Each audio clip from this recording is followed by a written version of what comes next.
We're at GDC 2019, and as many of these interviews take place in weird hotel locations, and this one is a little bit weird. We're at the Marriott with Suda51 to talk about your latest game, and it's out there. People can play it now.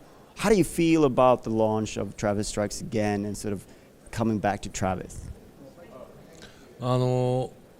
本当に久々 Yeah, it's been a while for not just Travis, but working on Nintendo hardware as well. The game's out on the Switch, and looking at SNS and gamer reviews, it looks like the gamers are really digging it, the users are digging it, so that's the most important thing. I'm really happy that everyone's liking it, and I feel really great coming back to Travis and the series again. 作ってよかったなっていうふうに思ってます。 Speaking of that, speaking of the Switch, what do you think of the platform? Obviously, this is an exclusive game. What do you feel about the Nintendo Switch? 本当ゲーム機すごくゲーム I feel the Switch is awesome. It's basically kind of the game console. You can, you load it up, you can play games right away. They're showing a lot of support for indie games, which is really great. They just announced Cuphead. There's a lot of cool games coming out on it, and it's fun to play. And yeah, I'm really looking forward to doing more with the Switch. ゲーム機っていうのがスイッチだと思います。 Let's talk a little bit more about Travis, and of course, you're talking about season pass and stuff. How do you plan on supporting? What's coming next to Travis Strikes Again?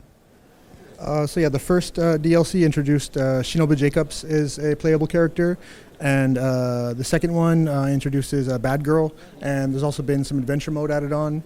And the next one coming up is going to have the Killer Marathon, and that and sort of beyond. So with the next one coming up, you'll be able to play in a way, I guess, what you would call the true game.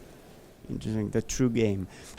I want to talk about Grasshopper as well. How do you feel about Grasshopper now? You've been with Gung Ho for a while now. How do you feel about the studio and where you're at the moment?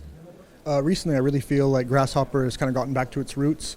We've got a core team. It's not so big, about 25 people or so, and it's the first time in a long time that I'm able to really get into the sort of the finer details of game creation. I'm able to go around to the different members of the team and really talk to them while they're working on the game, give them really specific directions, see exactly what everyone's doing, see exactly how the game's coming along. And yeah, so again, we've really come back to our roots as a sort of independent developer. And I really feel that right now we've got the best environment that we've had so far, and the best team we've got so far, and things are going really great with Grasshopper. On top of that, we've also moved offices to an area of Tokyo called Jimbocho, which it's actually really famous for books, in that they have a lot of bookstores, like old used bookstores, and there's also a lot of book publishers there as well. But most importantly, the food in that area is really good, and lunch is just amazing, so the staff is all super happy about that. Very important. If you're coming to Japan, make sure you come to Jimbocho. It's awesome. Sounds good. Does that mean that maybe the next game will be about food and books? It could be. In TSA, food definitely plays a big part in the game. So the next game just might put a lot of importance on books. We'll see how it goes. I also wanted to talk to you. You gave us a little bit of a teaser of No More Heroes 3 in Travis Strikes Again. What's the official line on that? What can you say of that? The final ending of TSA was really pretty much just Travis screwing around. But there just might be some hints to the mystery of what exactly is going on in No More Heroes 3 in the second round of DLC. So by all means, please go and play the second round of DLC and see what you can figure out. もう買って遊んでください。 Wait, can you tell us a little bit? But I'm curious. Like your creative process has always fascinated me. I remember you talking about you coming up with your ideas in the bathroom. What sort of ideas are you? Do you feel you get the same ideas now as you did 10 years ago, 20 years ago? Are you as creative, or do you feel like is it more of a struggle, or does it get easier to get these crazy ideas? 僕がやっぱりもともとこの仕事に入った Yeah, I've been in the industry for about 25 years now, and as you said, I come up with ideas like when I'm on the toilet sometimes when I'm like in the car.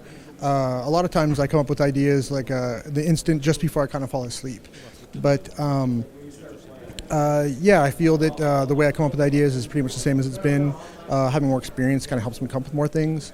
But yeah, I've still got a pretty all over the place creative process, I guess you could say. 時間の時に考えるっていうのもなんかちょっと習慣になって癖になってますね。 When I was walking to this interview, I was thinking about your games, and what I feel is like a lot of people know about your games, but not as many people play them.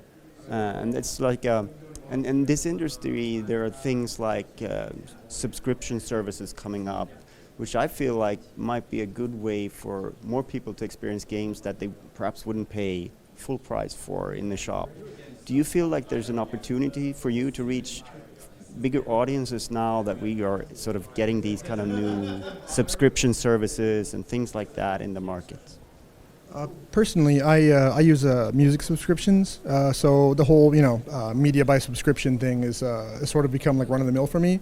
But as far as games go, to be honest, I haven't really formulated an opinion on that yet.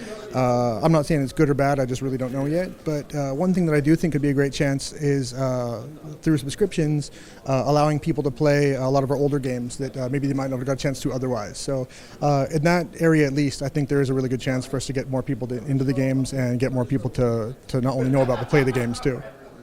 To finish things off, when can people expect the next DLC for Travis Strikes Again, and how much more do you plan on expanding the game?